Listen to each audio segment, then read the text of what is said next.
preparing for the next winter storm headed our way this weekend and even next week. So as you know, we just had an ice storm yesterday, and PennDOT prepared days in advance for that. But right now, they're still preparing and cleaning up the streets from the ice storm and as we're preparing for the next storm. So right now, there are plow trucks on the roads, in the parking lot, salting the roads because there is a snowstorm coming soon. So they are making sure that the streets are cleaned up. But as you know, they can't get to every single street in the neighborhood. So they want people to be patient and to understand that there's a lot of crews on deck working to make sure that the streets are going to be not dangerous while we're driving or walking. But they also want people to understand that it takes time. They only have so many employees and they're working overtime. So they're going to get to every single spot, but they say that it's easier for them to deal with snow compared to ice. They're actually looking forward to the snowstorm, as a matter of fact, because for them, they've dealt with snow multiple times. You know, they bring out their plow trucks, they clean off the roads, and then they're good to go. But when it comes to ice,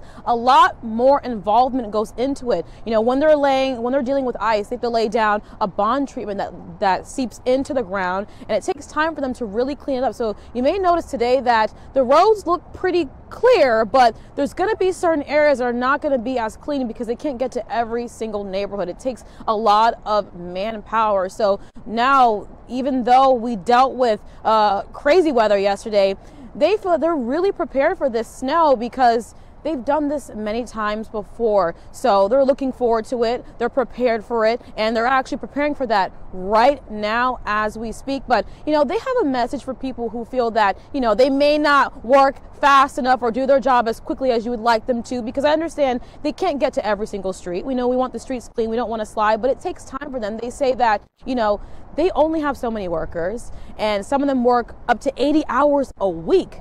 Not inside the office, but outside in hazardous conditions. So they want people to understand that, you know, they can only do so much, and they're doing as much as they can because, as you know, they prepare before a storm, they're preparing during the storm, and they're preparing afterwards. So they really just want you just to be patient and just to understand that we will get to you as soon as we 21 News.